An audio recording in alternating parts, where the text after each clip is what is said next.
নির্বাচনের আলাপ যেহেতু খুব সামনে চলে আসছে, মানে সর্বোচ্চ এটা এপ্রিলেই যাচ্ছে এখন পর্যন্ত মনে হচ্ছে, এগিয়ে আসার সম্ভাবনা আছে এবং আমি ধারণা করি প্রধান উপদেষ্টা এবং জনাব তারেক রহমানের বৈঠকের পর এটা ফেব্রুয়ারিতে চলে আসার সম্ভাবনা আছে, ফেব্রুয়ারির ফার্স্ট উইক অথবা জানুয়ারির শেষ উইকে। নির্বাচন যখন এগিয়ে আসছে একটা খুব গুরুত্বপূর্ণ প্রশ্নের একটু সুরাহা হওয়া দরকার। এটা নিয়ে অনেক দিন কথা বলবো ভাবছি, কিন্তু খুবই ইনস্ট্যান্ট ইস্যুকে অ্যাড্রেস করতে করতে কথাগুলো বলা হয়ে ওঠেনি। সেটা হচ্ছে তিনজন ছাত্র উপদেষ্টা, এর মধ্যে দুজন এখনও উপদেষ্টা আছেন, একজন বেরিয়ে এসছেন। জনাব মাহফুজ আলম, জনাব আসিফ মাহমুদ, তারা দুজনই এখনও উপদেষ্টা আছেন। আরেকজন জনাব নাহিদ ইসলাম পদত্যাগ করে এনসিপির প্রধান হয়েছেন। এই তিন ছাত্র উপদেষ্টা কি সামনের যে নির্বাচন, ত্রয়োদশ জাতীয় সংসদ নির্বাচন, তাতে অংশ নিতে পারবেন কিনা, এই উত্তরটা দরকার। এবং নৈতিকভাবে তারা যদি নৈতিকতার দিক থেকে চিন্তা করেন, তারা যদি নৈতিক মানুষ হন, তাদের কোনোভাবেই এই নির্বাচনে অংশগ্রহণ করা উচিত নয়। এবং এটার খানিকটা আইনি দিকও আছে। আমি সেই জায়গায় আসব, কেন এই প্রশ্নটা তুললাম এবং কেন আমি এটাকে নৈতিক এবং আইনি দিকের কথা বললাম, সেই জায়গায় আসি। আমাদের মনে থাকার কথা, এই অন্তর্বর্তীকালীন সরকার ক্ষমতায় আসার পরে তারা নভেম্বর মাসে, এটা সম্ভবত নভেম্বর মাসে তারা একটা অধ্যাদেশ জারি করতে চেয়েছিলেন। কারণ এই যে অন্তর্বর্তীকালীন সরকারটা তৈরি হয়েছে, এটা আমাদের কনস্টিটিউশনের আর্টিকেল 106-কে রেফারেন্স নিয়ে আমাদের আপিল বিভাগ, সেই সময়কার আপিল বিভাগ, শেখ হাসিনার আপিল বিভাগ, তারা এই সরকারটাকে গঠিত হতে পারে বা বৈধতা, এই সরকার বৈধ, এরকম একটা মতামত দিয়েছে। এটা আপিল বিভাগের একটা মতামত দেওয়ার এখতিয়ার, যেটার ভিত্তিতে রাষ্ট্রপতি এই সরকারটা তৈরি করেছেন গেল। কিন্তু এই যে সরকারটা অপারেট করছে, এই অপারেট করার একটা আইনি ভিত্তিও লাগবে। সেজন্যই আসলে তখন এই অধ্যাদেশটা জারি করা হয়েছিল। যেমন ধরুন, বেসিকটা এরকম যে প্রধান উপদেষ্টা যে কনস্টিটিউশনের প্রধান মন্ত্রীর মতো, কিসের ভিত্তিতে আমরা বলবো? অন্য উপদেষ্টারা যে মন্ত্রীর মতো, কিসের ভিত্তিতে বলবো? প্রধান উপদেষ্টার কী কী ক্ষমতা আছে, উপদেষ্টা কারা হতে পারবে, কতজন নেওয়া যেতে পারে, এই যাবতীয় ইস্যুগুলো। কারণ কনস্টিটিউশন প্রধানমন্ত্রীর কথা বলছে, কনস্টিটিউশন মন্ত্রীদের কথা বলছে। সেই মন্ত্রী কারা হবেন, কিভাবে তৈরি হবেন, কিভাবে তাদেরকে সিলেক্ট করতে হবে, সেগুলো সব মন্ত্রীকে নিয়ে বলা আছে। কিন্তু কোনো একটা বিষয় থাকতে হবে, কোনো একটা আইন থাকতে হবে যেটা বলবে আসলে এরাই ইকুইভ্যালেন্ট টু দ্যাট। এটাই সেই অধ্যাদেশটা। এখন তার আইন তৈরি করা সম্ভব না, কারণ পার্লামেন্ট নেই, ফলে একটা অধ্যাদেশ জারি করার জন্য সম্পূর্ণ অধ্যাদেশ তৈরি হয়ে গিয়েছিল। এবং সবচেয়ে জরুরি কথা, এই কথাটা মনে রাখুন সবাই, আমরা ওই তিন ছাত্র উপদেষ্টার আলোচনা যখন আসব সেখানে আসব, এটা উপদেষ্টা পরিষদে পাশও হয়েছিল, কিন্তু এটা গেজেট নোটিফিকেশন হয়নি। অর্থাৎ এটা শেষ পর্যন্ত অধ্যাদেশ হওয়ার জন্য রাষ্ট্রপতির সিগনেচার লাগবে এবং সেটা গেজেট করে দিতে হবে। আমি সোফার যতদূর দেখেছি এটা হয়নি। এখন প্রশ্ন আমি এটাও করি, এইটা কেন এখনও অধ্যাদেশ হয়নি? এবং সেটা যদি না হয়ে থাকে, আমি তো টেকনিক্যালি দেখছি এই সরকারের বেশ কিছু জিনিস আদালতে চ্যালেঞ্জ করা যায়। ধরুন, একজন উপদেষ্টা যিনি মন্ত্রীর যে সুযোগ সুবিধা ভোগ করছেন, সেই সুযোগ সুবিধা কেন উনি ভোগ করছেন, এটা কিন্তু কেস করা যায়। কারণ খুব স্বাভাবিকভাবেই এই যে উপদেষ্টা পরিষদ তৈরি হলো, তিনি যে মন্ত্রীর সুযোগ সুবিধা পাবেন, এটা কোথাও না কোথাও লেখা থাকতে হবে কোনো না কোনো আইনে। আগে আমাদের ত্রয়োদশ সংশোধনী যখন তত্ত্বাবধায়ক সরকার ছিল, তখন সেগুলো ছিল, কিন্তু এখন তো নেই। তাহলে এই জিনিসটা হয়নি কেন? আমি খুব অবাক হই। এবং এই দৃষ্টিকোণ থেকে এই সরকারের বেশ কিছু জিনিস, এই সরকার বৈধ, কেউ কেউ এটাকে অবৈধ সরকার বলেন, এটা বৈধ সরকার, কারণ এরকম একটা সরকার তৈরি হতে পারে বলে আপিল বিভাগের মতামত আছে, ডিবেট আছে। মতামত তো রায় না, তাই এটা বৈধ হবে না। আমি ডিবেটে ঢুকছি না, আমি বৈধ ধরে নিচ্ছি। কিন্তু এই সরকারের বহু জিনিস আছে যেগুলো লিগালি চ্যালেঞ্জ হতে পারে। শুধু তাই না, জরুরি অবস্থা, এখানেও এটা আছে। জরুরি অবস্থা জারি আমরা দেখেছি, কেউ একসময় রাষ্ট্রপতির হাতে জরুরি অবস্থা আছে, চুপ জরুরি অবস্থা জারি করে দিবেন। ওয়াকরুজ্জামান আছে, দুজন হলো ইন্ডিয়ার লোক, হাসিনার লোক, তারা করে দেবে। এসব ফালতু কথাবার্তা অনেকে বলতে শুনেছি, তখন এটা নিয়ে ভিডিও করে আমি কনস্টিটিউশন ধরে দেখিয়েছিলাম। আসলে জরুরি অবস্থা আদতে প্রাইম মিনিস্টারের হাতে, কারণ প্রাইম মিনিস্টারের প্রতি স্বাক্ষর ছাড়া কোনোই জরুরি অবস্থা জারি করা যাবে না। এই যে অধ্যাদেশ আছে সেখানে ওই জিনিসটা ক্ল্যারিফাই করা আছে, ওখানে প্রাইম মিনিস্টারের জায়গায় প্রধান উপদেষ্টার প্রতি স্বাক্ষর লাগবে। এরকম সব বিস্তারিত মানে উপদেষ্টা কারা হবেন, উপদেষ্টার যে যোগ্যতা, ধরুন মন্ত্রী হওয়ার যা যোগ্যতা, সেটাই যদি থাকতে হয় সেটাও লিখিত থাকতে হবে। এবং আমি এই অধ্যাদেশটার একটা অংশ আপনাদের দেখিয়েছিলাম জনাব খলিলের ক্ষেত্রে। তিনি যে উপদেষ্টা হয়েছেন, আমি দেখিয়েছি যে এই অধ্যাদেশে ঠিক আমাদের কনস্টিটিউশনে যা আছে, আমাদের কনস্টিটিউশনে আছে হলো মন্ত্রী সংসদ সদস্যদের মধ্য থেকে হতে হবে এবং সংসদ সদস্য হওয়ার যা যা যোগ্যতা তার লাগবে, এর মধ্যে দ্বৈত নাগরিকত্ব মানে একক তো প্রশ্নই আসে না, দ্বৈত নাগরিকত্ব থাকলেও তিনি সংসদ সদস্য হতে পারেন না।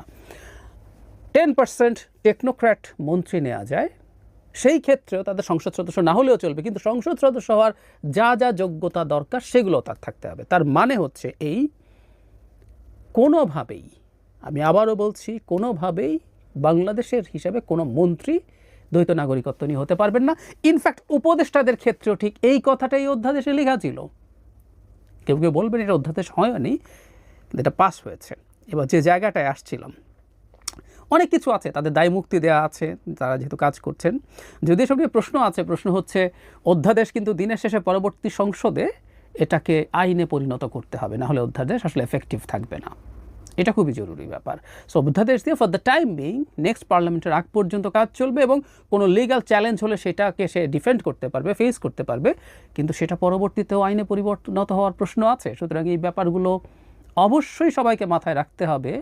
ভবিষ্যৎ সরকারের সাথে মানে বর্তমানে যারা আছেন তাদের ইন্টারাকশন কেমন হবে, তাদের মিথস্ক্রিয়া কেমন হবে সেগুলো। আচ্ছা, এবার যে জায়গাটায় আসছি, এখানে একটা সাবহেডিং আমি বিবিসি বাংলায় দেখছি, উপদেষ্টা হতে পারবেন না যারা, এখানে মানে মোটামুটি আমাদের মন্ত্রীদের যা যা নিয়ম সেটাই আছে। পাশাপাশি উপদেষ্টার পদে বসতে হলে ব্যক্তিকে ত্রয়োদশ জাতীয় সংসদ নির্বাচন এবং স্থানীয় সরকার প্রতিষ্ঠানের জনপ্রতিনিধি নির্বাচনে প্রার্থী হবেন না মর্মে সম্মতি দিতে হবে। আমি আবারও পড়ছি, পাশাপাশি উপদেষ্টার পদে বসতে হলে ব্যক্তিকে ত্রয়োদশ জাতীয় সংসদ নির্বাচন এবং স্থানীয় সরকার প্রতিষ্ঠানের জনপ্রতিনিধি নির্বাচনে প্রার্থী হবেন না মর্মে সম্মতি দিতে হবে। তার মানে যখন নভেম্বর মাসে এই অধ্যাদেশ জারি হয়, যেটা মাহফুজ আলম, জনাব আসিফ মাহমুদ, জনাব নাহিদ ইসলাম, এই তিনজন সেই উপদেষ্টা পরিষদের সদস্য ছিলেন এবং তারা সহ উপদেষ্টা পরিষদ এই যে অধ্যাদেশ এটা তারা পাস করেছেন, তারপরে তারা নীতিগতভাবে এটা সমর্থন করেছেন। এটা এখনও যেহেতু আইন হয়নি, মানে অধ্যাদেশ হয়নি, জারি হয়নি, আমি নিশ্চিত আমি খুঁজে দেখলাম এটার আসলে কোনো রকম কোনো গেজেট নোটিফিকেশন আমি দেখিনি। এক অবিশ্বাস্য ব্যাপার, এই প্রশ্নগুলোর জবাব সরকারকে দিতে হবে। তো যাই হোক, হয়নি যেহেতু কেউ বলবেন যে এটা এখনও অধ্যাদেশ নয়, সো এটার আইনি বাধ্যবাধকতা নেই। কিন্তু যারা বসে একটা ক্যাবিনেটে বসে ডিসাইড করেছেন, সম্মতি দিয়েছেন, ক্যাবিনেটের সিদ্ধান্তে কেউ যদি মানে ডিবেটও করে, বিরোধিতাও করে, দিনের শেষে যখন এটা সর্বসম্মত সিদ্ধান্ত হয় সেটা প্রত্যেককে ওন করতে হয়। তার মানে 3 ছাত্র উপদেষ্টাও আসলে অ্যাগ্রি করেছেন তারা কখনো ত্রয়োদশ জাতীয় সংসদ নির্বাচন বা লোকাল গভর্নমেন্ট ইলেকশনে, অন্তত এই দফায় যেগুলো হবে সেগুলোতে তারা পার্টিসিপেট করবেন না। এখন পরিস্থিতিটা একটু দেখা যাক। জনাব নাহিদ ইসলাম অলরেডি এনসিপির নেতা হয়েছেন, তিনি কি নির্বাচন করবেন না? তিনি তো অলরেডি রাজনীতিবিদ। টেকনিক্যালি বলা যায় বাকি দুজন সরকারে আছেন, তারা হয়তো করবেন না, তারা দলে আসবেন না, কিন্তু অন্তত একজন জনাব আসিফ মাহমুদকে তার এলাকায় প্রচুর জনসংযোগ করার মতো পরিস্থিতি দেখা যাচ্ছে। তিনি লাঠবহন নিয়ে যান, সরকারি নানান সুবিধা বেনিফিট তিনি সেখানে দেন তার এলাকার উন্নয়নের জন্য। যেহেতু তিনি এলজিআরডির মতো গুরুত্বপূর্ণ মন্ত্রণালয় আছেন, এসব নানান আলোচনা আছে। হোয়াট এভার, তিনিও কি নির্বাচনে অংশগ্রহণ করবেন না? তিনি কি এনসিপিতে যাবেন না বা অন্য কোথাও? জনাব মাহফুজ আলম এবং জনাব আসিফ মাহমুদও একই ক্যাটাগরিতে পড়েন। ওই যে বলছিলাম, এটা নৈতিক, এটা অনৈতিক হবে তারা যদি নির্বাচনে পার্টিসিপেট করেন। এবং আবারও বলছি, তারা এটা অ্যাগ্রি করেছিলেন, এটা একটা লিগাল ব্যাকগ্রাউন্ড তৈরি হওয়ার জন্য। অধ্যাদেশ মানে এটা একটা আইনি বাধ্যবাধকতার জন্য তারা অ্যাগ্রি করেছিলেন। সো এটা এক ধরনের নৈতিক শুধু না, আইনি বাধ্যবাধকতা আছে। গ্যাজেটে বলতে পারেন আমি তো কোনো নিয়ম ভাঙছি না, কোথায় লেখা আছে, এসব বলতে পারেন, কিন্তু আমি দেখিয়ে দিলাম আমাদের এই আলাপটাও মনে হয় মাঠে থাকা জরুরি হবে। তারা তো এমনি এটা করে ফেলেননি, তারা এটা করেছিলেন, এটার ব্যাপারে তাদের ব্যাখ্যা দিতে হবে। আর আরেকটা জিনিস আমি একটু সরকারের দিক থেকেও ব্যাখ্যা চাইব, সেটা হলো এই অধ্যাদেশ জারি হলো না কেন? এই অধ্যাদেশের অবর্তমানে বহু কিছু নিয়ে প্রশ্ন তোলা যায়।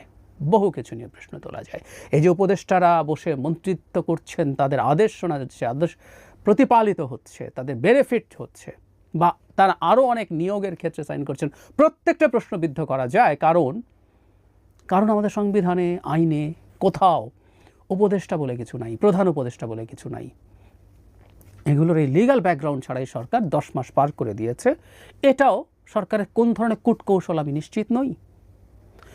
অধ্যাদেশ কি পরবর্তীতে জারি করতে চান তারা শেষের দিকে গিয়ে? তখন কি এই ছাত্ররা মানে উপদেষ্টারা নির্বাচন করতে পারবেন না, এরকম সম্মতি দিতে হবে, এটা তুলে দেবেন? আমরা খেয়াল রাখবো। এগুলোর অলরেডি ডকুমেন্ট আছে, এই জন্য কথা বলে রাখা দরকার বলে মনে করছি। একটা অন্তর্বর্তীকালীন সরকার, তত্ত্বাবধায়ক সরকার না, কিন্তু এটা একটা নিউট্রাল সরকার হওয়ার কথা ছিল, এর কোনো স্টেক থাকার কথা ছিল। এর কেউ নির্বাচন করা মানে ক্ষমতায় যাওয়ার চেষ্টা করা, আবার কোনোভাবেই সেটা উচিত হয় না, এটা অনৈতিক। এবং এই রকম একটা কাজ এই সরকারের করা উচিত না। এবং অধ্যাদেশ যদি জারি করা হয় তার মধ্যেও এই অপশনটা থাকা উচিত হবে, কারণ 3 ছাত্র উপদেষ্টাই জেনে শুনে বুঝে এই সরকারে গেছেন এবং